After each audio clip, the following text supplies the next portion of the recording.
Nous sommes partis pour réfléchir sur cette question d'agilité de l'industrie en contexte d'adversité. Voilà. Alors on va parler de création de valeur, remplacer l'obsolète. Quels enseignements on tire des époques passées? Quels leviers nous avons aujourd'hui pour agir? Alors c'est vrai que tout de suite, pour introduire cette conférence, je pense à Rêve 3. Parce que c'est l'étendard de la région Hauts-de-France sur tout ce qui est politique industrielle, politique de décarbonation, politique climatique, environnementale. Et je me dis, s'il y a le chiffre 3, bien vous le savez, c'est parce qu'il y a eu 3 révolutions industrielles et donc bien ce territoire des Hauts-de-France a certainement une capacité de résilience et qu'il est peut-être bon de recomprendre aujourd'hui, d'en voir quels sont les soubassements. Comment notre région comment l'industrie dans notre région a su s'adapter, a su évoluer. Donc c'est une question qui nous habite. Je pense à Olivier Luancy, qui est, vous avez peut-être entendu parler de son rapport, c'était un ancien conseiller de l'industrie. Alors il dit, ça c'est un petit signe d'espérance, il dit le désamour des Français vis-à-vis de l'industrie is over. Ça y est, c'est fini. Bon, donc on se dit, le phénomène NIMBY, vous savez, ça, not in my backyard, est déjà est en baisse. Donc on peut se dire que c'est quand même une victoire si les Français comprennent l'importance de la réindustrialisation. Et puis dans la région Hauts-de-France, on a le Shift Project qui salue les initiatives des Hauts-de-France pour son engagement dans la décarbonation de l'économie. J'ai vu ça récemment sur LinkedIn. Tu l'avais pas vu, hein, Hélène, hein, tu vois, hein, voilà.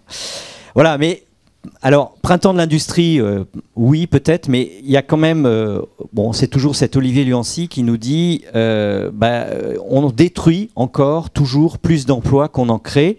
C'est vrai que dans les Hauts-de-France, NFI, qui est représenté ici, nous dit, nous on résiste.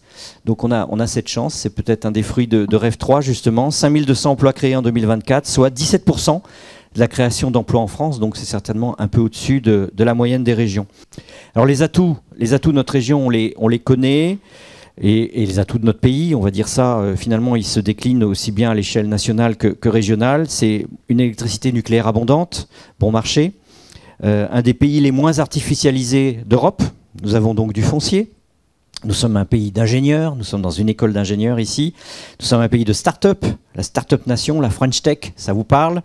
Et nous disposons aussi, c'est ce que disent les économistes, d'une épargne individuelle qui est de grande ampleur, mobilisable, ça c'est une autre question. Alors qu'est-ce qui cloche?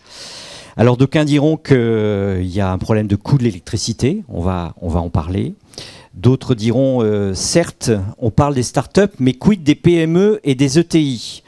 Et c'est vrai qu'il y a certainement une question sur la manière de mobiliser le tissu économique. Ce qui fait le tissu économique, il y a les grands groupes, il y a peut-être les start-up, mais il y a toute la couche du milieu, désolé pour le mot couche, qui fait le tissu économique d'une région. Et que des structures comme la nôtre, comme Pôle Énergie, mais comme d'autres, c'est tout l'écosystème régional, essayent d'animer, essayent d'aider, essayent de promouvoir. Mais on sent bien qu'on néglige quelque peu ces PME et ces ETI. À la différence d'autres pays, je pense bien sûr à l'Allemagne.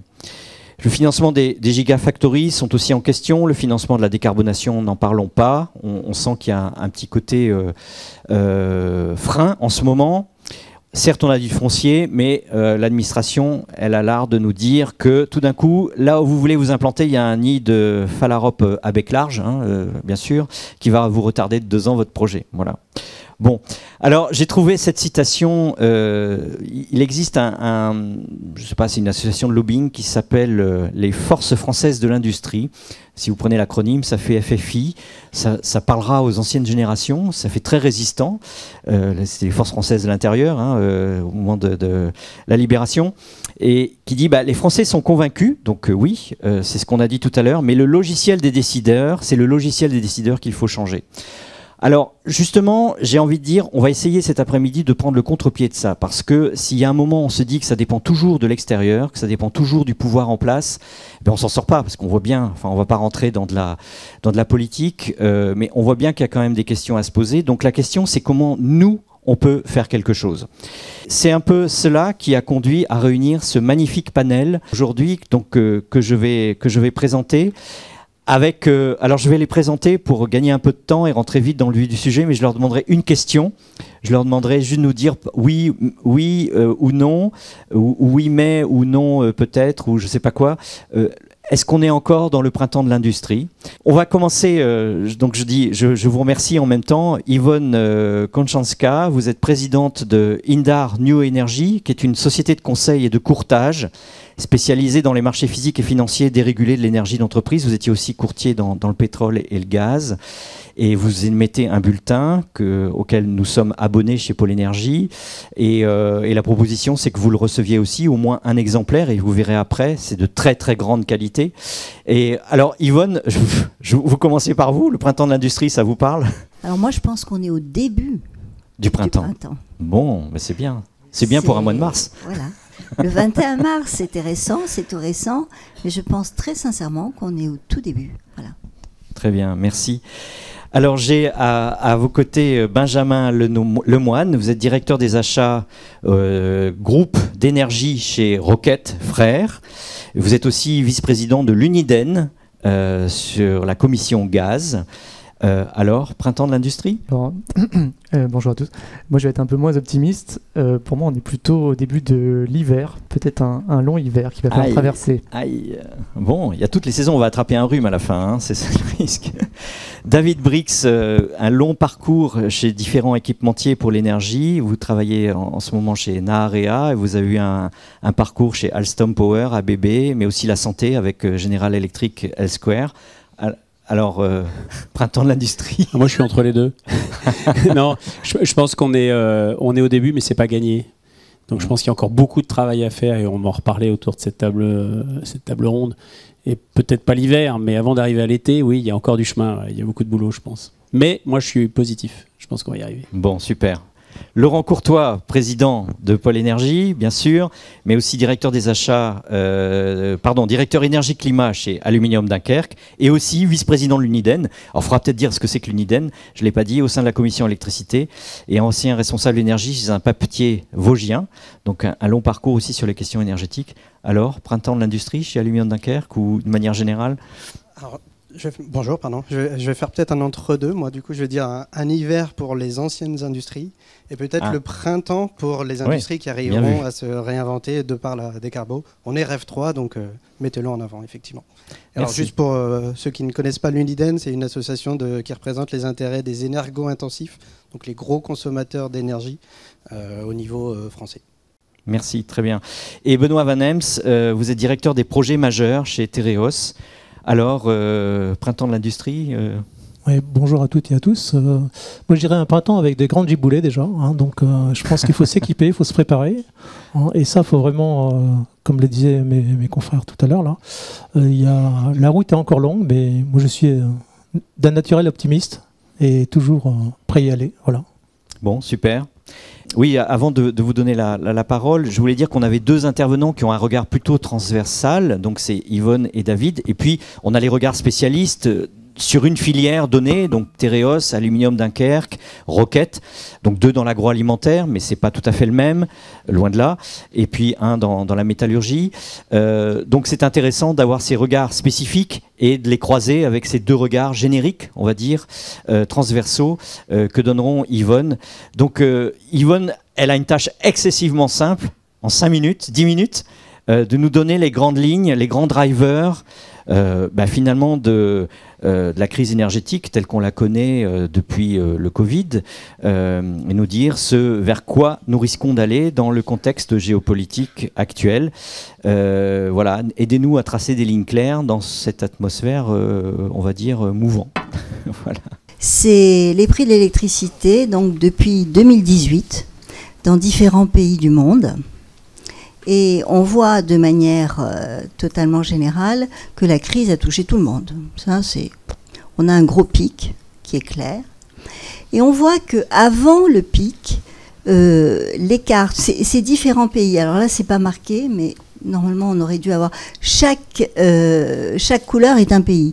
Il y a les États-Unis, il y a l'Europe, enfin il y a tout le monde. En tout cas, de manière très générale, on pourra vous le faire passer. Vous voyez qu'avant la crise, dans l'ensemble, il n'y avait pas d'énormes écarts entre tous les pays.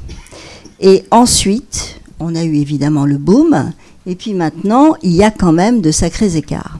Alors c'est dommage qu'on n'ait pas donc effectivement les légendes, mais les États-Unis notamment sont beaucoup moins chers que l'Europe, la Chine est moins chère que l'Europe, l'Inde est moins chère que l'Europe, et après on peut comparer les uns avec les autres. Mais c'est une manière un peu simpliste de voir les choses, sachant que la manière dont les prix sont conçus dans chacun de ces pays est totalement différente. Les prix aux États-Unis, il n'y a pas un prix aux États-Unis, il y a des prix aux États-Unis et chaque État fonctionne de manière différente. Par exemple, le Texas vit en vase clos, le Minnesota, le New York, etc. sont très dépendants du Canada, qui d'ailleurs a été ravi de leur coller 20 ou 25% de taxes là récemment, supplémentaires. Alors dans tout ça, eh bien, on se rend compte que aujourd'hui, les prix sont en train de varier de manière importante, suivant les États du monde et le monde. Et on se retrouve, en ce qui nous concerne ici en Europe, avec des systèmes de prix qui sont relativement chers, hein. Pas se leurrer, que ce soit l'électricité, le gaz. Alors l'historique, on le connaît, c'est la conception des prix, la manière dont les prix sont créés. Et en plus, les prix ne sont pas homogènes à travers l'Europe, puisque par exemple, les prix allemands sont beaucoup plus sensibles au gaz que ne le sont les prix français. D'ailleurs, on le voit dans les prix dits calendaires. Deuxièmement, on assiste aujourd'hui à une énorme demande pour faire baisser les prix de la part des institutions, des politiques, pour développer la partie dite renouvelable. Alors, c'est très bien de développer des renouvelables, mais le renouvelable, d'abord, ça prend du temps, ça ne se fait pas en 5 minutes. Deuxièmement, il faut un réseau qui supportent le renouvelable. Et nous avons dans l'ensemble en Europe des réseaux qui n'ont pas été construits pour supporter des renouvelables, à savoir les à-coups, une arrivée massive d'un coup. Et puis il y a aussi l'aspect gazier. Alors l'aspect gazier, on va dire que c'est un aspect géopolitique, qui est un aspect au départ, vous vous souvenez sans doute que le démarrage de la guerre en Ukraine et en Russie a été en grande partie lié au Nord Stream et au deuxième Nord Stream qui ont été donc attaqués et qui ne sont plus en fonction. Certains ont dit que les États-Unis à l'époque, bien avant qu'il y ait la guerre, étaient déjà intervenus pour interdire aux entreprises américaines de continuer sur le Nord Stream, étant donné qu'eux-mêmes avaient beaucoup de GNL qui devaient sortir et qui souhaitaient avoir une destination. Quoi qu'il en soit, aujourd'hui nous avons la situation que nous connaissons, avec un gaz qui est difficile, en tout cas pour les Allemands. Nous avons la chance d'avoir énormément de terminaux méthaniers en ce qui concerne en tout cas la France et l'Espagne, qui nous permettent d'avoir un approvisionnement en gaz. Ceci dit, on est un petit peu entre le bord du gouffre et l'explosion vers le haut de joie, guerre, pas guerre. Que va-t-il se passer et comment vont évoluer nos industries, nos prix? Alors, ce que j'ai remarqué en tout cas, c'est que quelle que soit l'industrie que vous représentez ici, chacun vous avez des risques totalement différents. À savoir, certains d'entre vous ont des usines un peu partout dans le monde, d'autres ont des usines uniquement en France ou en Europe, d'autres sont sur des créneaux de marché qui s'imbriquent avec d'autres styles d'industrie qui font que la gestion du risque va être différente. En ce qui concerne les prix aujourd'hui, c'est très très difficile de donner un avenir au prix. On ne peut pas. Tout ce qu'on peut dire, c'est qu'aujourd'hui, le prix, c'est quoi? C'est un élément qui est issu normalement d'une offre et d'une demande dans un marché ouvert. C'est un truc basique. L'offre et la demande, elles sont gérées de deux manières. Vous avez un marché OTC, c'est-à-dire de gré à gré, et vous avez un marché boursier. Le marché boursier, lui, ne va pas fonctionner de la même manière, étant donné que le marché boursier, je vous le rappelle, est un marché standardisé, avec une chambre de compensation, des appels de marge, qui ont été d'ailleurs un des gros problèmes au moment de la crise énergétique, puisque les appels de marge étaient arrivés à des niveaux tellement importants que les sociétés ne pouvaient plus suivre en appels de marge et ne pouvaient donc plus s'approvisionner sur les marchés boursiers. Et on a eu un boom du marché OTC. Alors, le marché OTC vous apporte moins de garanties que le marché boursier sur le plan du risque de contrepartie. Sauf si, bon, il y a les garanties bancaires, il y a plein de trucs, lettres de crédit, mais enfin, bon, c'est plus complexe. Aujourd'hui, on est dans un monde où la gestion du risque, pour chacun d'entre vous, va être, je pense, l'élément numéro 1 avant le prix. Et quand je dis, ça vous paraît un mot un peu creux, mais la gestion du risque, c'est quoi? C'est savoir à qui vous achetez, d'où vient le produit, est-ce que c'est compatible avec votre gestion des risques internes. Je vous donne un exemple. Nous avons un client qui s'approvisionnait en gaz, pour qui on faisait tout l'ensemble, américain. Et évidemment, quand il y a eu la crise en Russie, il y a eu le ban du produit russe, donc il ne fallait pas qu'il ait de gaz russe. Et on achetait un espagnol. Bon, il se trouvait que cet espagnol pouvait garantir qu'il n'y avait pas de gaz russe. Bon, on va voir. Mais voilà. Donc, si vous voulez, tout ça sont des éléments importants de savoir, premièrement, est-ce que chez vous, dans votre entreprise, il y a un risque au niveau politique? Est-ce qu'il y a un risque de contrepartie? La manière dont votre contrat même est structuré? Est-ce que vous avez une pénalité de sortie? Si jamais votre fournisseur ne fournit pas, si vous avez une pénalité de sortie, c'est magnifique pour le fournisseur, parce que c'est un benchmark, donc ça lui permet de sortir, moyennant X millions, mais c'est pas grave, il en gagne 2 fois plus sur le marché quand le marché est haut. Quand le marché est bas, il sort pas. Mais c'est vous qui allez vous retrouver en haut. Donc voilà, c'est tous ces éléments-là qu'il faut vraiment analyser dans votre contrat, ou dans vos contrats, ou dans ceux que vous allez faire, parce que je pense que c'est des éléments très importants pour continuer. Après, vous avez des entreprises qui ont des achats dans différents pays du monde. Donc, de facto, ils font une mitigation de leur risque. Mais je dirais que le prix, aujourd'hui, pour moi, n'est pas la chose principale. C'est l'option risque, combien vous êtes prêt à payer pour vous assurer une fourniture et continuer à vivre. Vis-à-vis de clients ou vis-à-vis de fournisseurs. Et ça, c'est relativement important. Donc, je dirais que c'est à peu près tout ce que j'avais à dire, parce que sur le plan des prix, on peut en parler pendant très très longtemps. Tout à l'heure, on avait évoqué l'exemple d'Uniper, ouais. Et je trouvais que c'était intéressant pour de resituer cet exemple, parce qu'il illustre bien tout ce que vous venez de dire. Alors, il y a 2 exemples qui se sont passés avec des très grands traders. Hein. Uniper en Allemagne, qui est un des plus gros fournisseurs de gaz allemand, qui, je n'ose pas dire, mais il a eu une gestion des risques un peu particulière, dans la mesure où il a acheté tout son gaz en Russie. Et son gaz, depuis toujours, hein, il n'y avait pas de problème, il a acheté son gaz et il le revendait évidemment sur le marché allemand. Mais quand il y a eu la coupure, il n'avait plus de gaz. Mais lui, il avait vendu son gaz. Donc qu'est-ce qui s'est passé? Il a été obligé de racheter du gaz, soit en OTC, soit sur les bourses. Sur les bourses, ça n'a pas été très loin parce qu'il n'arrivait plus à suivre les appels de marge.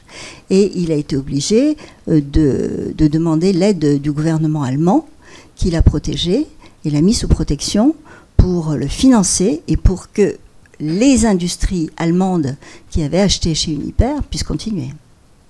La même chose s'est passée chez un très grand trader suisse qui s'appelle Axpo, on peut le citer parce que c'était dans la presse, et qui a eu exactement le même problème. Donc aujourd'hui, je dirais que le risque de contrepartie, c'est un risque très complexe, hein, très très complexe, parce qu'il faut savoir avec quelle entité vous traitez.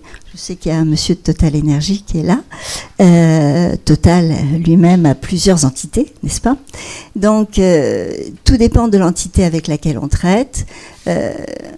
Quelles sont ses garanties? Voilà, donc c'est assez complexe. Mais c'est un élément très important pour continuer à pouvoir être fourni, tout simplement.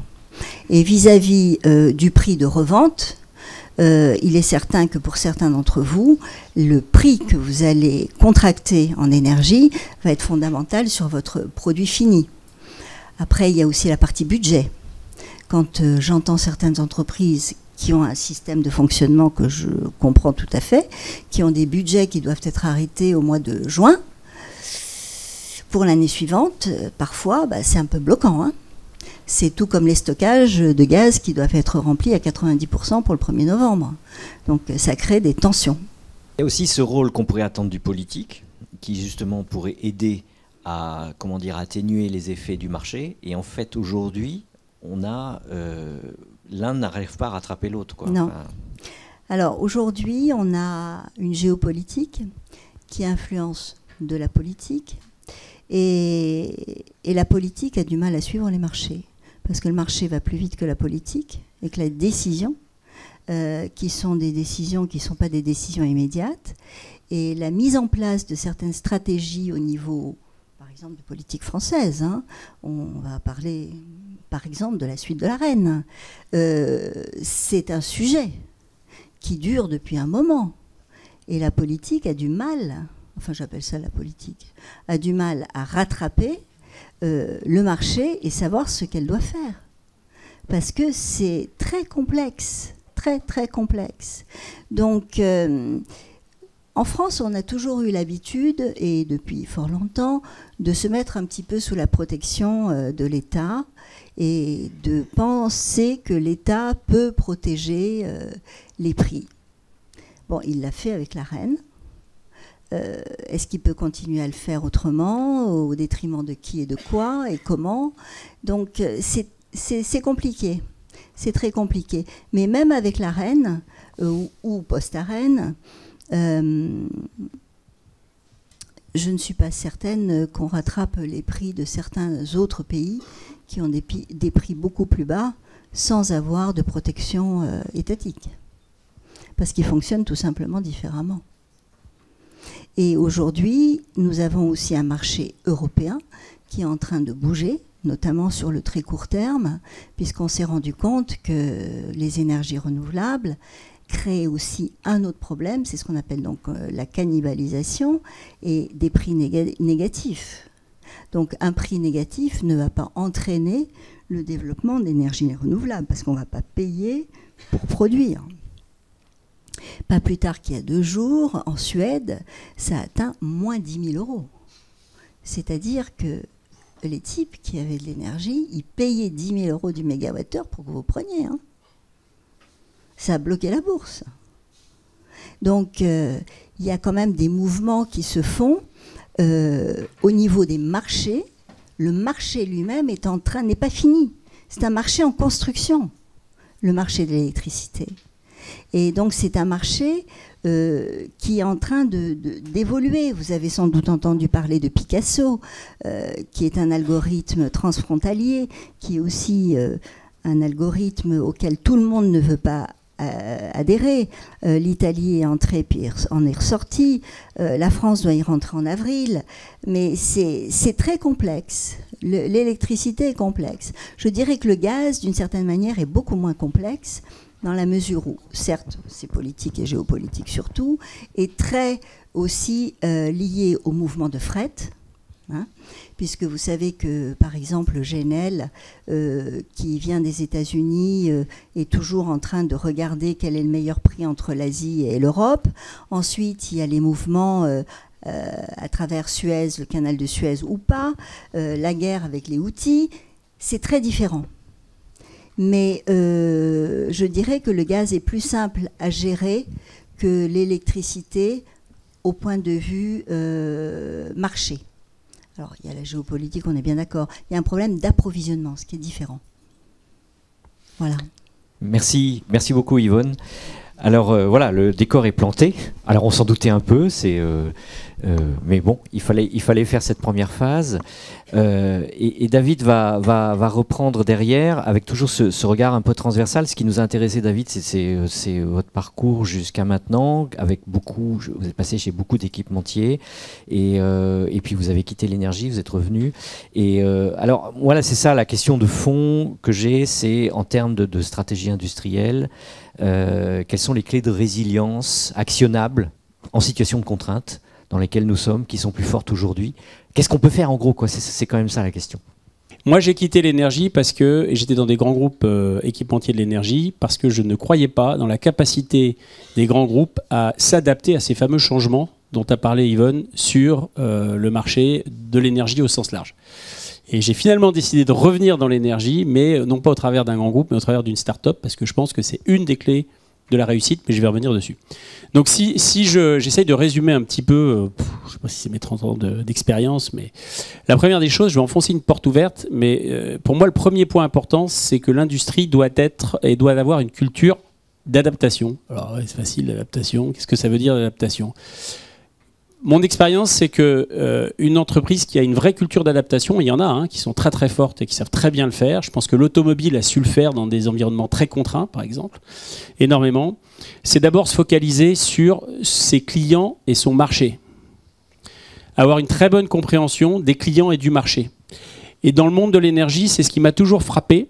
C'est qu'il y a des gens qui regardent la production, il y a des gens qui regardent la distribution, il y a des gens qui regardent la transmission d'électricité ou le transport, il y a des personnes qui regardent l'électricité, des personnes qui regardent la chaleur, mais il y a personne qui regarde l'ensemble et comment tout ça se dynamise et fonctionne ensemble. Donc ça, pour moi, c'est le premier point.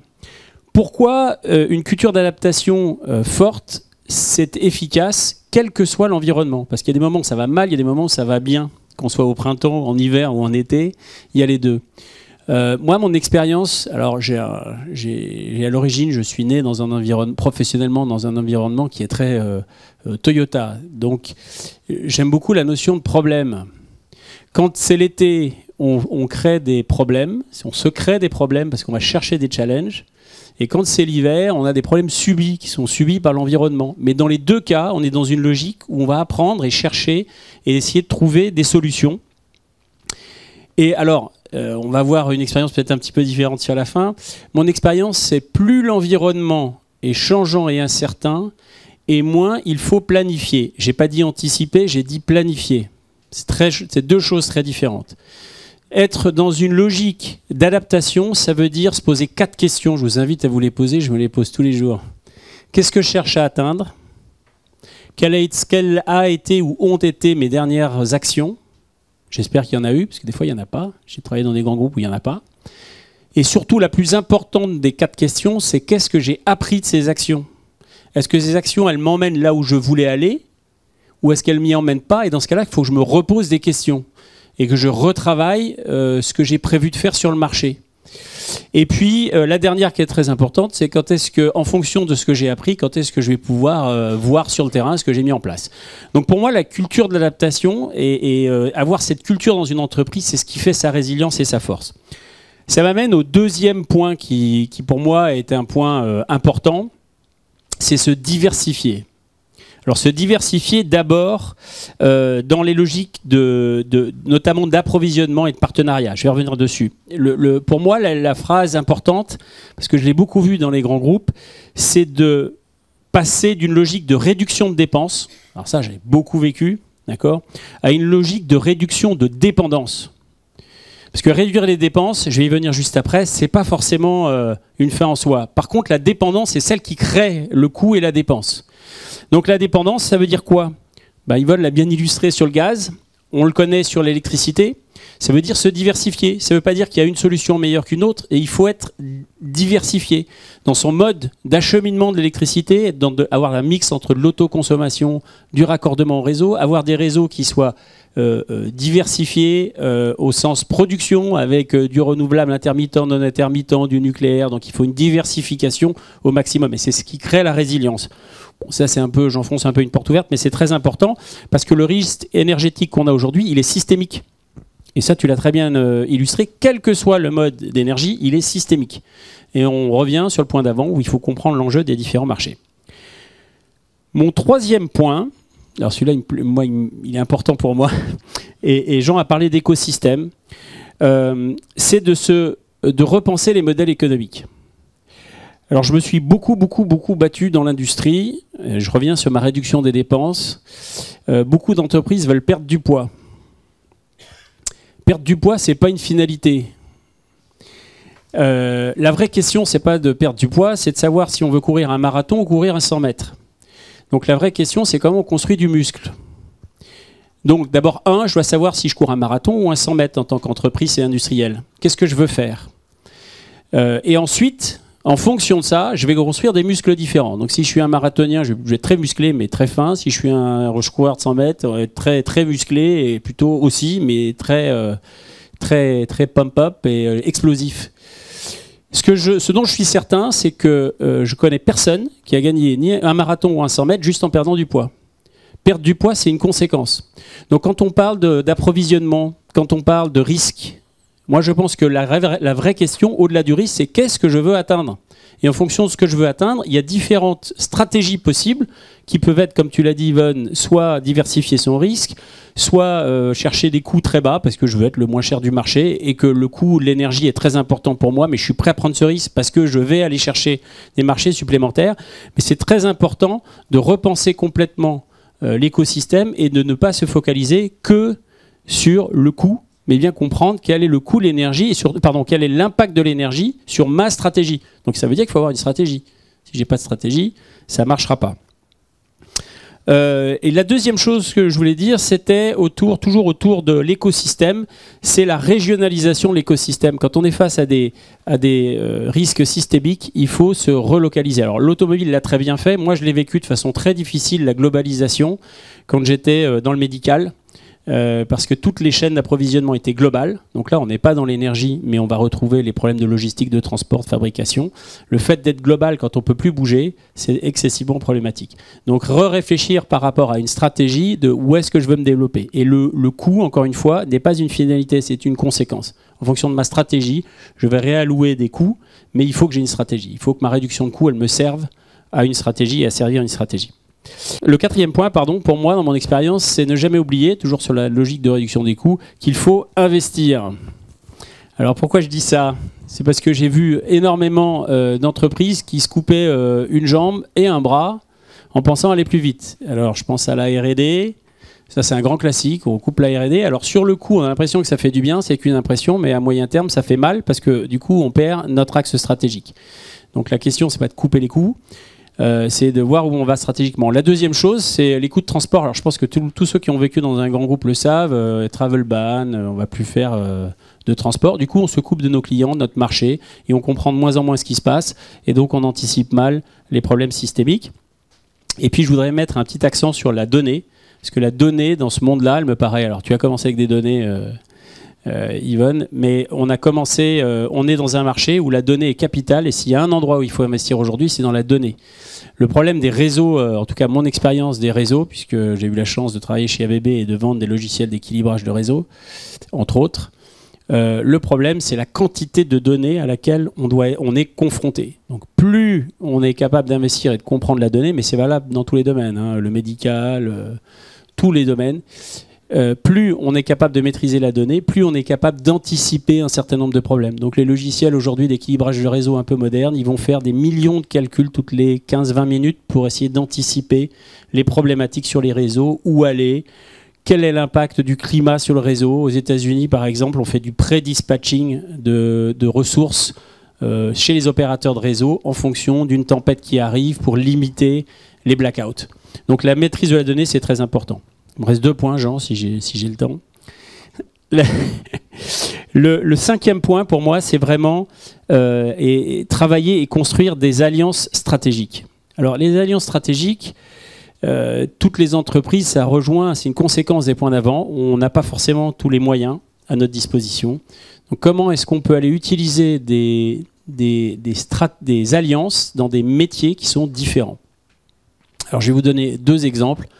Le premier, quand je travaillais chez General Electric, petite entreprise, un des leaders mondiaux, si ce n'est le leader mondial de l'équipement médical, notamment tout ce qui est imagerie.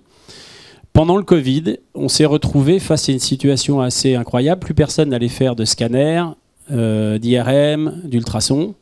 Par contre, on avait besoin de ventilateurs ou de respirateurs. Les deux mots sont utilisés pour maintenir les gens qui étaient dans le coma en vie. À ce moment-là, on s'est retrouvé face à une situation simple. Il fallait produire autant de respirateurs par jour que nous, on en produisait en 15 jours, 3 semaines. Donc, repenser ce système-là, c'était pas possible. Donc, qu'est-ce qu'on a fait? On est allé voir Ford et on a dit, vous savez faire de la série? Ils ont dit oui. Nous, on sait faire des équipements médicaux. On est allé travailler avec la FDA. Alors, pour ceux qui pensent que le nucléaire, c'est très réglementé, je peux vous dire que c'est beaucoup moins réglementé que le médical. Et c'est beaucoup moins contrôlé. Je ne veux pas vous faire peur, hein, mais... Mais le médical, c'est excessivement régulé et l'organisme mondial qui prévaut, c'est quand même la FDA américaine. On est allé voir donc les institutions, Ford, et on a relevé le défi. Et en moins d'un mois, on a réussi à produire tous les jours ce qu'on faisait en 3 semaines avant, grâce à cette alliance stratégique. Donc on est allé chercher une compétence à l'extérieur, on a repensé le système. Au passage, parce que j'aime bien l'histoire, Ford nous a permis d'économiser énormément sur les appareils qui étaient peu compétitifs et qu'on voulait vendre à l'époque, les activités qu'on voulait vendre. Grâce à Ford, on a diminué le coût par 5. Donc on est devenu très compétitif sur nos appareils médicaux et sur ces fameux respirateurs. Je ferme la parenthèse, mais c'est intéressant. Et le deuxième exemple, c'est, je vais prendre un exemple qui m'est plus proche, Naréa, c'est exactement ce qu'on essaye de faire dans le monde du nucléaire, c'est de dire il y a des contraintes aujourd'hui qui sont pénalisantes dans le monde du nucléaire, le temps de développement des projets, le temps de construction, etc. Comment est-ce qu'on peut aller chercher au travers d'autres marchés une compétence qui existe, aller très vite, l'injecter. Donc chez nous, il y a la moitié des personnes qui viennent du nucléaire, mais 30% de nos équipes sont de l'aéronautique et de l'automobile parce qu'elles nous apportent une autre dimension et une autre approche. Et puis le dernier, c'est pour ça que je disais, il ne faut pas passer du temps à planifier, c'est-à-dire à créer des plannings quand on a de l'incertitude. Hein. Je dis bien quand on a de l'incertitude. Si on conduit un projet où on est certain de ce qu'on veut faire, là, il faut planifier. Mais quand on est dans un environnement d'incertitude, il ne faut pas planifier, mais par contre, il faut anticiper. Et anticiper, ça veut dire c'est des scénarios, des scénarios différents, des plans A, des plans B, des plans C. Alors nous, en plaisantant, on dit dans les startups, on mange des problèmes au petit déjeuner. Et donc, on a des plans A, des plans B, des plans C. Et il faut les faire vivre et les faire bouger. Et je crois que ça, c'est très important dans l'industrie, d'être toujours capable de penser à se redéployer et à avoir de la flexibilité. Et ça, c'est le sujet sur lequel nous, on a beaucoup travaillé dans le monde énergétique, c'est comment on apporte de la flexibilité aux industriels. Tout à l'heure, tu disais, avant, ce qui compte, c'est pas de planifier jusqu'au bout, mais de savoir le pas suivant, quoi. Oui, c'est se focaliser. Alors, moi, j'appelle ça le syndrome du thermomètre. Je voulais d'ailleurs commencer avec ça. Beaucoup d'industries se focalisent sur regarder le thermomètre. Donc tout le monde est dans une pièce, dit oh là il fait trop chaud. Alors on se dit bon alors est-ce que l'outil de mesure est bon, est-ce que le thermomètre est bon. Après on se dit bon alors ouais, quelle est la consigne, est-ce que fait trop chaud, fait 26 degrés, est-ce qu'il faut que je mette à 22, 23. En fait il faut surtout quelqu'un qui aille tourner le bouton. D'accord ? Et c'est pour ça que je dis attention à la surplanification, parce que nous, on est des ingénieurs, en France, on aime bien faire ça. C'est très bien quand on a un projet, on sait où on va, c'est très très bien. Mais par contre, quand on rentre dans le domaine de l'inconnu, et aujourd'hui, il y a de plus en plus d'inconnus, il faut être dans cette logique d'apprentissage et d'adaptation. C'est je fais une action, je m'assure bien que j'ai fait l'action et que j'en ai appris quelque chose. Et à la rigueur, je vais même un peu plus loin. Je n'aurais pas dit ça au début de ma carrière, parce que je commence à vieillir beaucoup. Mais je peux très bien régler la bonne température dans une pièce sans avoir de thermomètre, parce que je vais la sentir. Je vais faire des actions, je vais augmenter le bouton, baisser le bouton, etc. Par contre, si personne ne bouge le bouton, mais on est tous à regarder le thermomètre, il ne va rien se passer. Donc je pense que c'est important, encore une fois, dans un contexte qui est très changeant, il faut avoir cette agilité et se focaliser sur je connais la direction globale, je vais m'assurer, je fais une action, je regarde quel a été l'impact de cette action. Si l'impact il est dans le bon sens, j'y vais. Si l'impact n'est pas dans le bon sens, je me pose des questions. Et si entre-temps j'ai appris quelque chose, je vais plus loin. Quand on a développé la solution Naréa, on n'avait pas prévu forcément, par exemple, de pouvoir faire varier le mix chaleur, haute température, production d'électricité. C'est quelque chose qu'on a découvert au contact d'industriels, pas forcément avec Aluminium Dunkerque, mais avec d'autres, parce que vous n'avez pas ce problème-là, mais avec d'autres industriels qui ont de la variation de charge. et qui ont des fois besoin d'avoir de la chaleur process et puis de l'électricité, et puis d'autres moments pas de chaleur process que de l'électricité, ben voilà, c'est en allant au contact du terrain, en discutant sur les marchés qu'on va s'adapter, on va avoir une action, puis on s'est dit, ben non, on va dans le mauvais sens si on a un point fixe. Donc il faut qu'on adapte notre système. Finalement, l'agilité, elle revient à se poser les bonnes questions par rapport à la stratégie, en fait. Peut-être un mot, Jean, si on a une seconde, parce qu'on parle de financement beaucoup. Financement public, financement privé. Alors les finances publiques ne sont pas au beau fixe. Donc je pense que là encore, le contexte a changé. Donc si on s'attend à ce que les finances publiques puissent prendre le relais, je pense que cette période, elle est absolument finie. À part l'État suisse, je pense qu'il n'y en a pas beaucoup qui sont capables de gérer leur surendettement. Par contre, ce qui est clair, c'est que les finances privées, il y en a beaucoup. Il y a de l'argent en ce moment qui circule, qui est circulant, mais il faut qu'il y ait une stratégie. C'est-à-dire que les acteurs privés sont absolument prêts à investir, mais il faut qu'il y ait une stratégie derrière. Et cette stratégie, elle est capitale. Donc je me tourne vers Laurent Courtois. Donc en 2021, il y a eu chez vous, chez Aluminium Dunkerque, un changement d'actionnaire. On se rappelle qu'Aluminium Dunkerque avant ça s'appelait Rio Tinto. Et peut-être même il y a eu aussi Alcan, c'est ça? Alcan, GFG, enfin bon voilà, il y en a eu plein. Mais voilà, en 2021, changement de mode opératoire qui ouvre des possibles. Alors je te laisse la parole. Effectivement, donc moi je travaille pour Aluminium Dunkerque. Donc pour ceux qui connaissent pas, en fait, c'était le dernier né du groupe Péchiné, donc gros groupe industriel d'ingénieurs pour le coup, qui produit de l'aluminium. Et l'usine donc date de 91. Donc quand je dis dernier né, ça date déjà quand même d'il y a plus de 30 ans, mais voilà, c'est l'une des dernières, en tout cas, implantations européennes pour la production d'aluminium primaire. Et voilà, le site a toujours été vu comme un laboratoire d'innovation. Alors pas forcément dans les techniques, puisqu'en fait il était déjà le fruit des dernières technologies disponibles, mais aussi sur la manière de penser le management, la manière de penser non pas les technologies, mais la manière de produire, c'est-à-dire la disposition des ateliers pour que les gens se partent ensemble. Pour vous donner un ordre d'idée, une série d'électrolyse, c'est 800 mètres de long. Le site fait 65 hectares et sur les anciens, enfin sur d'autres sites, en général, vous avez tout en ligne, ce qui fait que vous avez plusieurs kilomètres entre le début de la production et la fin de la production. Et donc en une journée, ceux en amont de la production versus ceux de l'aval ne se parlent jamais. Nous, l'idée, c'était de centraliser les ateliers autour d'un patio central pour que les gens communiquent entre eux, parce qu'en fait, c'est des mini-usines qui sont entre elles. Donc, voilà, pour dire que le site avait été déjà conçu à la base comme une innovation en soi. Et tu l'as mentionné, effectivement, on a eu de multiples propriétaires qui avaient pour le coup toutes la même caractéristique, c'est-à-dire qu'ils étaient des gros groupes industriels. Donc on a dit Rio Tinto, géant minier, Alcan, pareil au niveau canadien, vous avez GFG, bon c'était un entre-deux. Et en 2021, effectivement, rachat par un fonds de private equity qui s'appelle AIP. Et donc en fait pour American Industrial Partners. Exactement. Tu as le meilleur accent anglais que moi, donc je te laisse le prononcer. Voilà. Donc private equity, et donc ce fonds n'a pas vocation à faire de l'interventionnisme fort dans la gestion de l'entreprise. Donc on s'est retrouvé finalement en 2021 à passer d'une business unit à une entreprise autonome. Donc pour nous, c'était une vraie révolution, d'autant plus qu'on sortait de 3-4 années précédentes avec notre ancien actionnaire où on a vécu des années difficiles, hein, on est presque passé sur le dépôt de bilan. Donc voilà, on est retrouvé sur une situation où on avait finalement les cartes dans nos mains avec des gros challenges devant nous. Mais pour nous, voilà, l'adversité était devant nous. Maintenant, comment faire face à cette adversité? Du coup, en étant agile et en réinternalisant, parce que finalement, quand vous faites partie d'un grand groupe, en général, vous avez toutes les guidelines qui vous tombent dessus et vous êtes exécutant. Là, à l'inversement, on sortait avec rien et donc il fallait tout créer de nous-mêmes. Donc, on a internalisé ces services finalement au support. Hein, on a aussi renforcé la production, parce que c'est vrai qu'on pense forcément au support qu'il faut avoir, mais les supports ne sont rien sans la production. Et donc, si vous renforcez pas non plus les équipes de production, ça ne marchera pas. Donc, on a fait ça.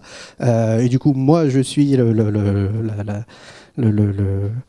le fruit de cette réorganisation, puisque moi je suis directeur énergie et climat, c'était deux services qui n'existaient pas. Alors le climat, on n'en parlait pas, mais l'énergie, oui, parce qu'effectivement, on est très très gros consommateur d'électricité.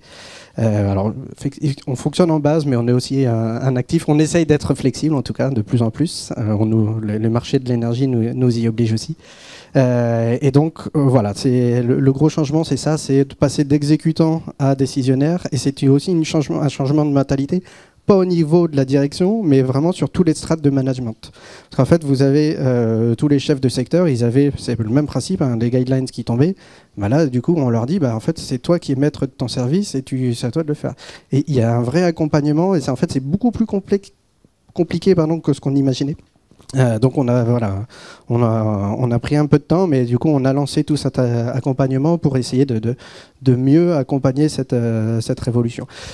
Ce qu'on peut dire aussi, donc ça c'était 2021 finalement, donc c'est aux prémices de la crise énergétique. Donc on est arrivé en 2022, on se prend de plein fouet la crise énergétique, parce que voilà, notre précédent actionnaire avait fait qu'on n'avait pas forcément pu prendre les couvertures qu'on souhaitait. Donc on s'est retrouvé pas mal exposé à cette crise-là, ce qui fait qu'on a dû baisser notre production d'à peu près un tiers, hein, pour vous dire.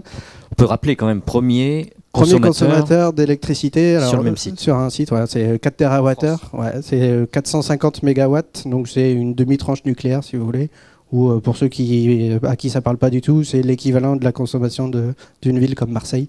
Donc une grosse consommation effectivement. Donc on a dû baisser notre consommation, mais pour nous c'est pas simple, hein, parce qu'effectivement on a dit on est baseload, mais en fait on peut réduire notre production d'à peu près 1% par jour. Donc vous voyez, mais par contre quand on redémarre, c'est encore pire parce que c'est 1% par semaine. Donc quand on descend et qu'on arrête, on le fait pas pour rien. Et voilà, quand vous aviez des prix à 300 € le mégawattheure, nous il nous en faut pour vous dire 13,5 pour produire une tonne, et qu'on vend à peu près 2500 €. Vous voyez que juste l'électricité, on produisait à perte. Donc voilà, on n'est pas plus stupide que quelqu'un d'autre, hein, on a réduit. La chance qu'on avait effectivement, c'est qu'aujourd'hui en France, en tout cas, on avait un tapis qui s'appelle l'ARENH, ce que n'avaient pas nos voisins européens. Et pour vous donner un exemple, vous avez 50% des capacités de production européennes qui ont fermé, et on estime à peu près la moitié qui ne reverront pas le jour. Donc c'est quand même assez massif l'énergie pour nous. Et la flexibilité, c'est un autre sujet, mais on essaye de le travailler, mais c'est très complexe, hein, voilà. Donc 2022, on se prend la crise de plein fouet, et en parallèle de ça, on nous demande, on voit les ambitions énergétiques qui se durcissent un petit peu. En tout cas, nous, on avait aussi une volonté de se décarboner. C'est vrai qu'on n'avait pas attendu cette crise-là, mais c'est vrai que l'efficacité énergétique, pour nous, c'est vital, hein, puisqu'on consomme énormément d'énergie et on est soumis à la concurrence internationale. Donc, si on n'est pas compétitif dans notre manière de consommer, on n'existe pas, c'est sûr. On va toujours travailler ce vecteur-là. On donne des chiffres, hein, c'est moins 17% de réduction de scope 2 depuis 2017, si je ne dis pas de bêtises, je vais reprendre mes chiffres. Moins 17 depuis 2013, pardon. Et on a pour ambition d'être à moins 30 à horizon 2030 et moins 70 à horizon 2050 sur les scopes 3, hein, j'entends, parce que beaucoup visent la neutralité carbone, mais décarboner son scope 3 tout seul, c'est un petit peu compliqué, donc on ne se donne pas ces ambitions-là en tout cas. Donc voilà, on a une feuille de route ambitieuse, et cette feuille de route ambitieuse, si on avait eu un propriétaire, enfin en tout cas c'est ma vision, si on avait eu un propriétaire qui faisait partie d'un gros groupe, en 2022, c'était impossible de valider ça. Donc là, on a un actionnaire qui est américain. Pour les Américains, la décarbonation, les notes comprennent un petit peu, pour être honnête, mais c'est quand même lointain. Quand on a des Américains, voilà, ils ont fait venir des gens chez nous, je leur posais la question. Voilà, pour eux, c'était une case, une coche dans un business case, mais pas beaucoup plus, quoi. Donc on a cette chance-là, c'est que voilà, la politique, elle se fait chez nous, et du coup, elle est locale finalement. Et la chance qu'on a aussi, nous, on est implanté sur le port de Dunkerque, et du coup, on a tous les avantages aussi, c'est qu'on est au contact local, et c'est là où les choses se font. Enfin, si on prend par exemple, nous, dans notre feuille de route, on a la partie décarbonation par la partie carbone capture. Le Dunkerquois est quand même le site pilote, en tout cas, qui est vu comme le site pilote pour cette technologie-là. Donc notre feuille de route, elle a été pensée localement, validée forcément par nos actionnaires, mais c'était une vraie chance qu'on a eue. Finalement, cette adversité, on l'a combattue, on a mis en place du coup notre stratégie, Et à date, en tout cas, elle est plutôt payante. Alors un mot quand même, parce que tout le monde a ça en tête, l'aluminium. On a un président aux États-Unis qui a décidé de taxer l'aluminium. Bon, alors sans trahir des secrets stratégiques importants d'Aluminium Dunkerque, l'agilité, elle se joue comment pour vous dans ce contexte-là? Ouais. Alors effectivement, donc il y a 25% de... Rapidement. Oui, rapidement, pardon. Donc 25%, alors pour la faire très court, on est plutôt safe. Voilà. Je pourrais m'arrêter là, mais je peux... mais ça, c'est pas un plan d'action, ça. Je peux déployer. Les impacts. Donc en gros... Ce qu'on voit, nous, donc le LME, donc c'est le London Metal Exchange, c'est là où se fixe le prix de l'aluminium. Donc on l'a dit, on est concurrence internationale et nous, c'est pas nous qui fixons nos prix, c'est le marché. Et donc quand Trump annonce 25% de taxes, ce qu'il fait, c'est qu'il disrupte un peu les chaînes logistiques, notamment, parce qu'en fait, le Canada produit très peu d'aluminium, il l'importe du Canada. Donc le Canada, eux, ils ont deux possibilités. Soit ils continuent et les États-Unis se tirent une balle dans le pied, soit le Canada, et c'est ce qu'avait dit donc le PDG d'Alcoa, qui est un très gros producteur canadien, dit moi mon aluminium c'est simple, il va partir en Europe, et donc la conséquence c'est que les prix de l'aluminium sur les marchés ils ont monté. Par contre, nous on a ce qu'on appelle des primes spécifiques à la livraison en Europe, et ces primes là ont descendu, puisque forcément l'aluminium qui eux ont de l'électricité non pas à 60 € comme on a aujourd'hui, mais plutôt à 20-30 $, forcément il est beaucoup plus compétitif que celui-là. C'est pas la chaîne logistique, les 200 $ de la tonne de transport qui vont faire le différentiel. Donc ça c'est la conséquence qu'on a. Après, nous, la chance qu'on a, c'est qu'on fait de l'aluminium dit de spécialité. C'est-à-dire qu'on ne produit pas de l'aluminium pur et parfait, on produit de l'aluminium et derrière, on ajoute des alliages pour avoir les caractéristiques demandées par nos clients. Et le fait d'avoir ces caractéristiques spécifiques, ça nécessite finalement des agréments par nos clients. Et en fait, le temps pour avoir ces agréments est relativement long. Donc, ce que le marché anticipe, c'est que Trump va faire machine arrière, parce que souvent c'est du show-off, et donc après, une fois qu'il se rendra compte que c'était pas forcément une bonne idée, il va faire machine arrière, et donc ça a réagi très fort sur le moment. Le marché s'est un petit peu calmé, et on estime qu'on devrait plutôt être tranquille. Nous, on n'exporte pas. Nos clients exportent, donc par contre sur les chaînes aval, on est en risque, mais c'est plutôt de rang 2 pour notre côté. Parce que c'est vrai qu'il y a des imports canadiens, mais aussi sur la partie européenne. Bon, voilà. Alors, je ne sais pas si c'est un facteur chance d'avoir eu ce changement d'actionnaire. Mais après, on a le droit d'utiliser la chance. Et puis, mais ce que je retiens aussi, c'est que la diversification, c'est aussi un atout, et c'est ce que David avait dit. Bon, donc on continue. On va continuer avec. Alors, on peut t'applaudir puisqu'on a applaudi chacun. On va le faire aussi. Merci. Et donc je suis heureux de donner la parole à Roquette, Benjamin Lemoine. Peut-être d'abord expliquer, parce que c'est peut-être pas dans la tête de tout le monde, le profil énergétique, le mix énergétique de Roquette et la stratégie qui en découle finalement. Bien sûr. Donc Roquette, pour ceux qui ne connaissent pas, c'est un groupe industriel avec un actionnariat familial, donc la famille Roquette, qui a démarré dans les Hauts-de-France et qui s'est développé dans le monde entier.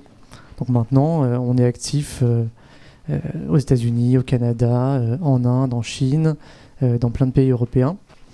Et on est attaché au domaine de l'agroalimentaire, mais en fait, on a un profil industriel un peu particulier, puisque nos matières premières, c'est des céréales. Donc ça peut être blé, maïs, pommes de terre, qu'on va fractionner en différents constituants, dont l'amidon, qui va ensuite être la matière première pour faire plein de produits qui vont servir à l'agroalimentaire, donc tous les types de sucre et également des produits de la chimie organique pour les marchés de la pharmacie. Donc c'est pas très connu, mais en fait dans 75% des produits au supermarché, il y a des produits Roquette. En gros, on est partout. Et on est rattaché donc officiellement au secteur de l'agroalimentaire, mais en pratique, on a plutôt un profil de chimiste et de très gros consommateurs d'énergie. Donc, on a parlé de l'électricité, mais il y a aussi le gaz. Donc, merci d'avoir parlé du gaz, puisque le gaz est très souvent oublié dans le débat, donc je le rappelle souvent. Donc, nous, on a plutôt un profil de consommateur de chaleur, qui est un profil de chimiste. Pour vous donner un ordre de grandeur, côté gaz, on consomme à peu près 1% du gaz français. Voilà. donc environ 4 TWh par an. Et donc on consomme aussi de l'électricité, donc on est aussi électro-intensif, mais on est en premier lieu gazo-intensif. Et donc dans toute la discussion donc aujourd'hui sur la résilience, etc., et sur la décarbonation, on parle tout le temps de l'électricité, électricité, électricité. On a vu un graphique des prix de l'électricité, mais en fait, vous le savez sûrement, les prix de l'électricité dépendent des prix du gaz. Ça a même été largement critiqué par nos responsables politiques, sans qu'ils puissent y faire quoi que ce soit, puisque la réglementation ne peut pas tout faire. Donc la chaleur, en fait, c'est la brique essentielle de la compétitivité de l'énergie. Dans la grande majorité des pays du monde, l'électricité est faite avec du charbon, du gaz, de la chaleur, du nucléaire, de la chaleur. Voilà. Donc il y a deux parties. Il y a la partie donc marché, donc et mix énergétique. Donc j'ai beaucoup apprécié ce que vous avez dit sur la résilience, la diversification, puisque je pense que c'est vraiment un point très important quand on fait face à des marchés de plus en plus volatiles.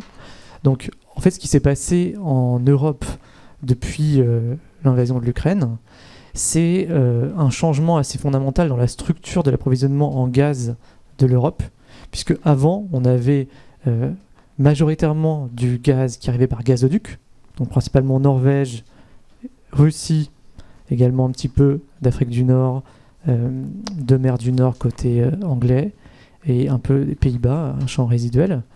Et depuis que les flux de gaz par gazoduc russe ont drastiquement baissé, donc aujourd'hui il y a vraiment une portion très très infime qui transite encore, l'Europe a basculé vers une dépendance au gaz liquéfié, gaz naturel liquéfié. Donc on a beaucoup de capacités pour recevoir ce gaz naturel liquéfié, mais encore faut-il arriver à l'attirer. Donc aujourd'hui, on a de l'ordre de 35% de notre approvisionnement total européen qui dépend d'un marché mondial du gaz liquéfié. Et donc ça nous a créé une sorte de faiblesse, en fait, une volatilité intrinsèque, puisque c'est une dépendance à un marché mondial. Donc on doit se battre, entre guillemets, avec des acheteurs mondiaux pour avoir des prix suffisamment élevés pour attirer du gaz liquéfié. On subit des disruptions qui viennent de l'autre bout du monde. Je ne sais pas si vous avez suivi, mais il y avait une grève des terminaux LNG en Australie en 2023 qui a fait monter nos prix. Il suffit qu'il y ait une panne dans un gros terminal LNG américain, ça fait monter nos prix.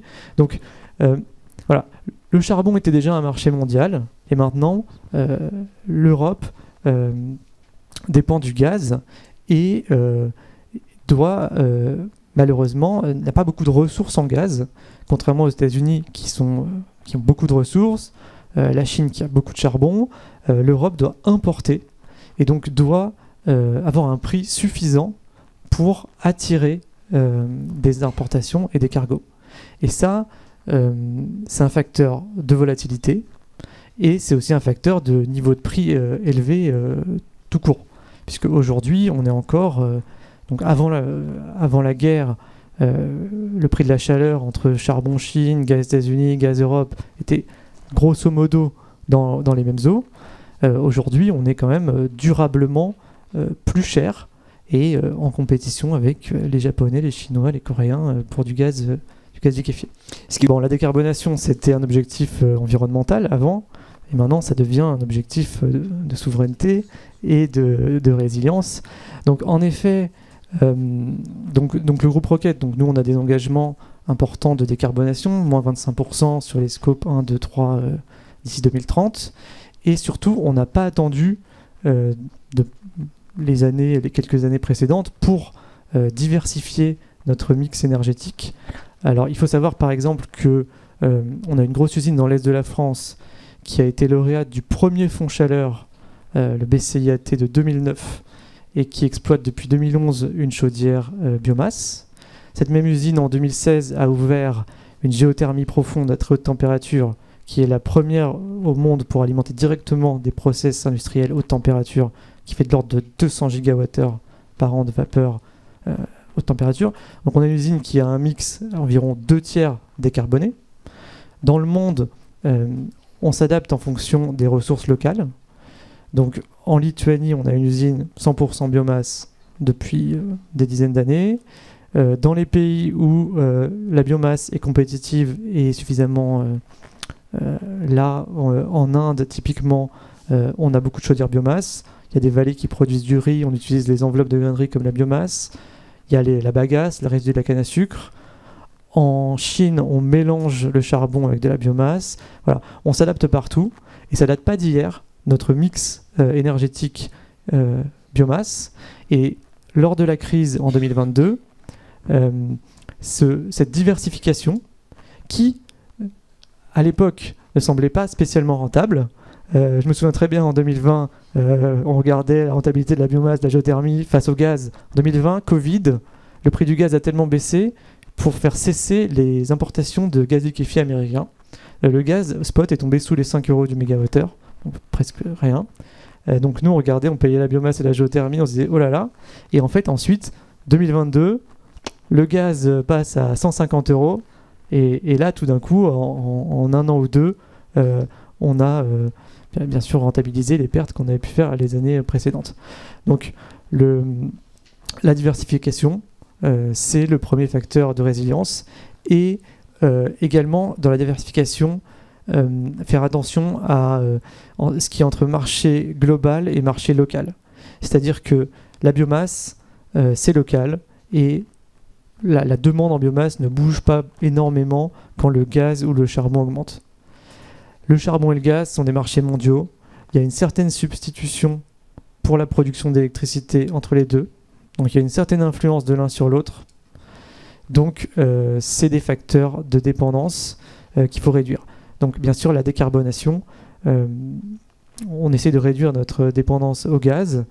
On électrifie un peu, mais quand c'est intéressant, mais voilà. Pour nous l'électricité n'est pas une solution miracle puisque l'électricité c'est une énergie noble. En général on utilise de la chaleur pour produire l'électricité avec un rendement assez faible.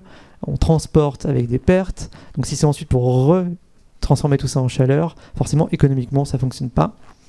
Donc voilà, l'électrification, moi j'y crois sur des heures où il y a trop d'électricité, des heures avec beaucoup de vent, beaucoup de solaire. Donc il y aura une partie de l'année où l'électricité sera abondante et il y aura un intérêt à faire de la chaleur à l'électricité, mais c'est pas une solution miracle pour toute l'année. Pour les solutions miracles, on attend les SMR avec impatience. Voilà. Les SMR qui sont un peu le Graal de la décarbonation pour l'industrie comme nous, qui consomment à peu près 3 MWh de chaleur pour 1 d'électricité. Des bons ratios pour avoir des petits réacteurs nucléaires. Voilà. Il y a aussi la flexibilité de la consommation. Oui, alors bien sûr, donc flexibilité, alors la résilience, c'est la diversification et la flexibilité. Donc flexibilité de la production, s'adapter en fonction des heures, et flexibilité de la consommation. Donc ça, c'est vrai pour tous les industriels.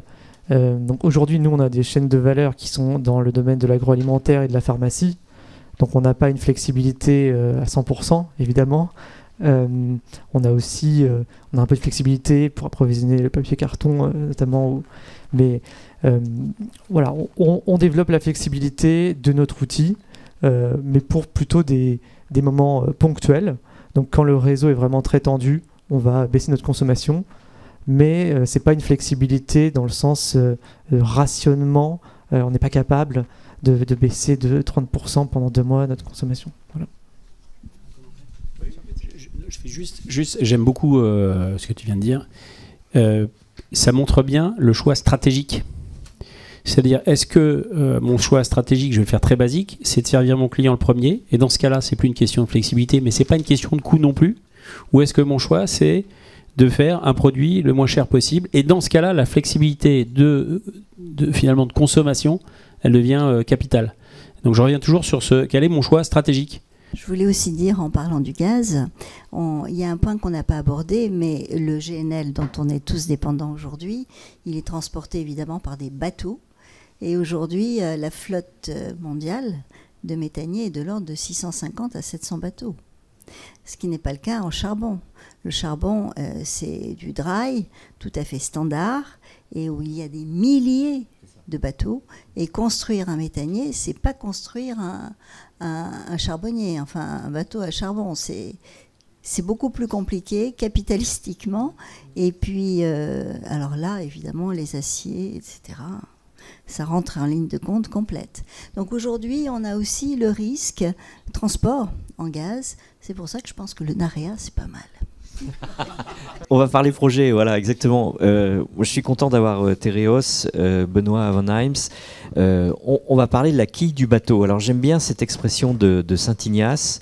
Alors, vous m'excuserez la citation, en désolation, c'est-à-dire en période de crise, on va dire ça comme ça, il faut garder le cap, il ne faut pas changer de décision. Et c'est ça que j'aime bien chez Benoît, et c'est ça que j'aimerais que vous nous expliquiez, c'est comment on garde les fondamentaux. Et la formation à la gestion de projet, pour vous, ça fait partie de ces fondamentaux qu'il faut garder. Alors, expliquez-nous tout ça. Oui, très bien, merci. Rebonjour à celles et ceux que je ne vais pas saluer. Simplement, je voudrais dire, historiquement, donc, je connais bien le monde de l'industrie, parce que ça fait plus de 30 ans que j'y travaille. J'ai commencé chez Arcelor, qui s'appelait Solac à l'époque. Je suis passé également chez Péchinet, qui est devenu Alcan, Rio Tinto Alcan, maintenant qui est rattaché à un fonds de pension américain, et je suis content de voir ses développements. Et je suis rentré dans le groupe Tereos il y a maintenant 13 ans. Donc mon métier, c'est vraiment le management des projets. Et le point sur lequel je voudrais vraiment apporter témoignage aujourd'hui, c'est justement dans les managements de projets, les points sur lesquels il faut être à la fois agile et rigoureux. Et ça a été dit tout à l'heure, l'agilité, c'est essentiel. Le mindset, c'est primordial. C'est-à-dire qu'il faut vraiment toujours être à l'affût des solutions qu'il faut faire évoluer. Alors, je vais démarrer très classiquement par le management du cycle en V des projets. On commence par définir des besoins. C'est quand même la première des choses. Et je rappelle, et vous le savez tous, qu'un besoin, c'est différent d'une solution. Et bien souvent, malheureusement, on s'embarque vers des solutions. Et qu'est-ce qu'on fait? On fait un bout d'APS, avant-projet sommaire. On fait un retour. Hop, ah non, mais c'est pas ça qu'on voulait.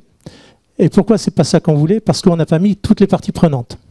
Et ça, c'est essentiel aujourd'hui dans les projets, parce que on le voit tous les jours. Si on ne met pas autour de la table à la fois le sponsor, le client, l'exploitant, le commercial, l'environnement, politique et autres, et tout l'aspect administratif, puisque on sait qu'en France, on est quand même aussi producteur de beaucoup de réglementations, et c'est un vrai sujet.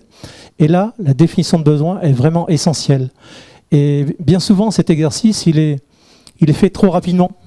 C'est-à-dire que, ouais, ben c'est bon, on peut y aller. C'est ça. C'est-à-dire, sous prétexte qu'il faut aller vite, mais il ne faut pas confondre vitesse et précipitation. Et la précipitation, c'est bien souvent ce qui nous joue des pièges. Donc ça, c'est vraiment le premier point, le juste besoin, les justes besoins.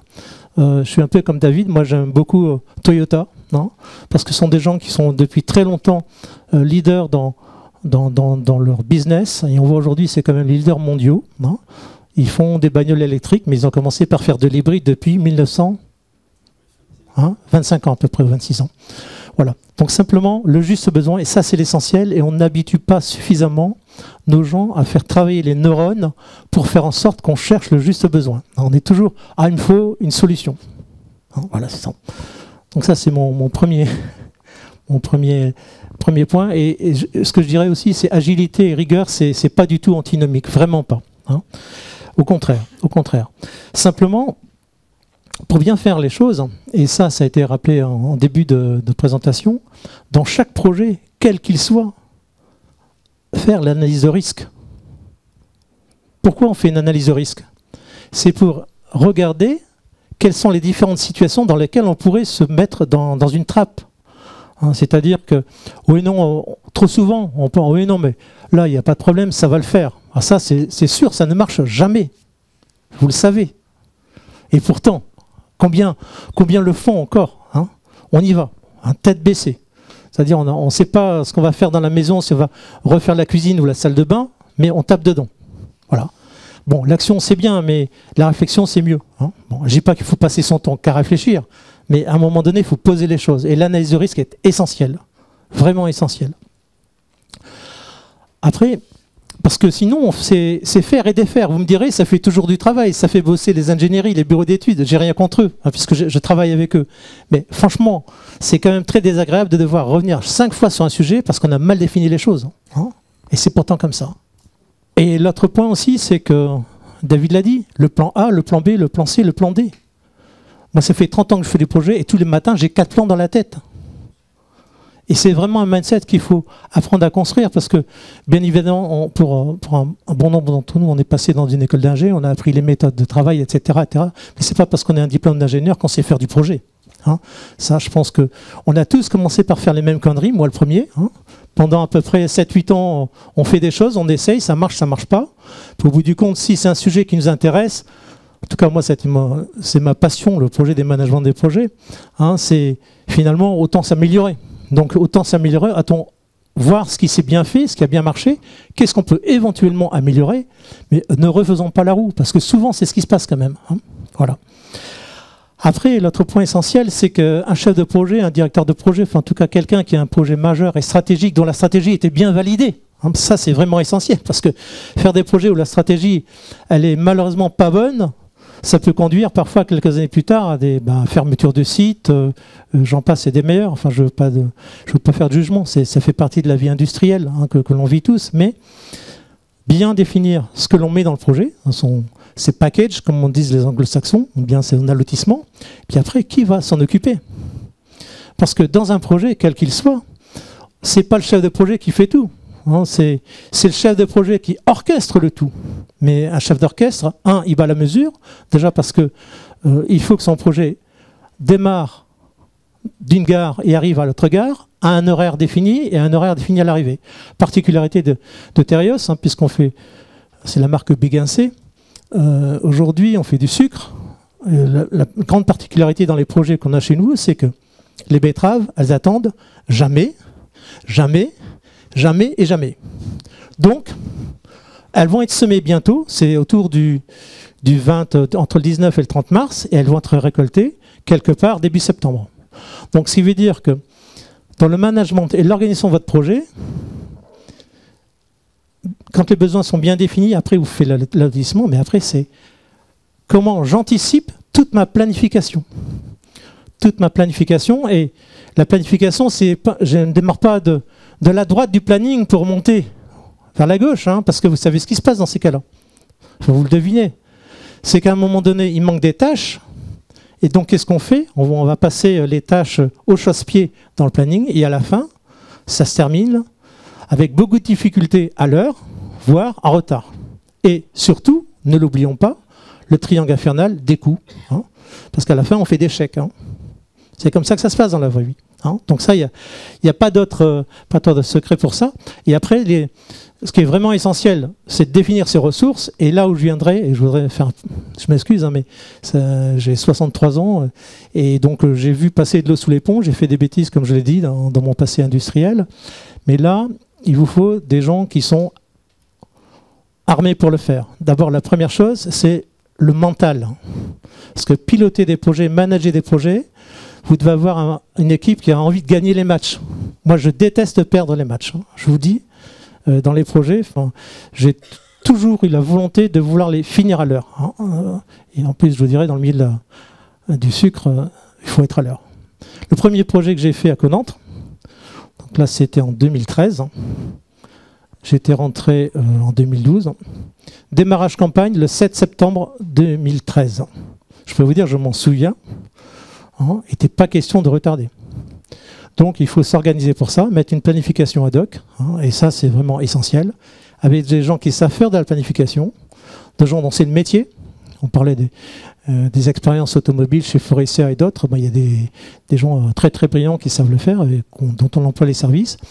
Mais ce que je veux dire, c'est que là, il y a vraiment des déclics à faire travailler en transversalité les différentes compétences.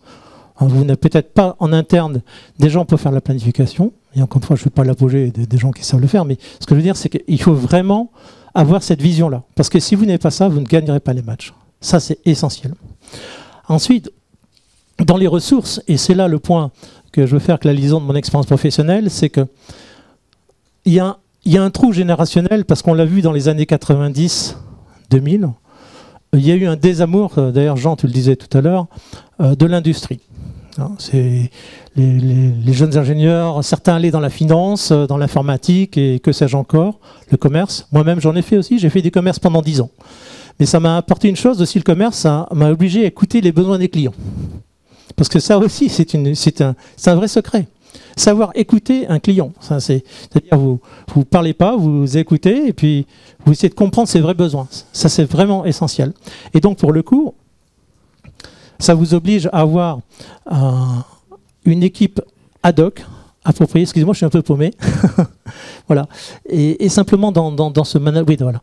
Par rapport aux ressources, le trou générationnel, il est vraiment là aujourd'hui. On le voit bien. Moi, je vois, il y a les gens qui sont dans les projets. On trouve plutôt maintenant de jeunes ingénieurs, femmes, hommes, qui rentrent dans le métier. Mais il y a un gap de 20 ans où les ressources ne sont plus là. Pourquoi ? Parce que notre industrie s'est désindustrialisée à plus de 50%. Donc, forcément, à l'époque, comme il y avait d'autres développements, on va dire, business en France, autres que l'industrie, les gens se sont réorientés ailleurs. Maintenant, le vrai challenge, il est devant nous. Il est devant nous. Le printemps arrive, mais le printemps il va nous secouer. Parce que la jeune génération qui veut faire des projets, d'abord, il faut qu'elle apprenne. Elle va faire comme tout le monde, parce que commencer à maîtriser, à faire des projets de manière autonome, grosso modo, c'est un cycle de 8 ans. Allez, en gros, quelques années dans les phases APS, APD. Après, vous faites de l'exécution. Puis après, ce qui est intéressant, c'est que vous faites de l'exécution, vous allez checker ce que vous avez fait. C'est-à-dire que essayer d'apprendre et partager les expériences que vous avez eues, ou des choses que vous avez faites bien ou moins bien. Mais ça prend du temps. Et c'est une filière dans laquelle, il est vraiment nécessaire d'avoir des gens qui travaillent sur le long cours.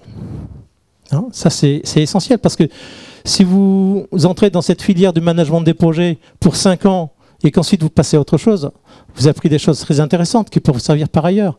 Mais quelque part, ça ne sert pas, je dirais, l'industrie en France, parce qu'il faut reformer les gens et les remettre en route, etc. etc. Et moi, le message que je voudrais partager ici cet après-midi, c'est qu'il y a vraiment ce gap à remplir avec les générations qui sont sortantes comme la mienne.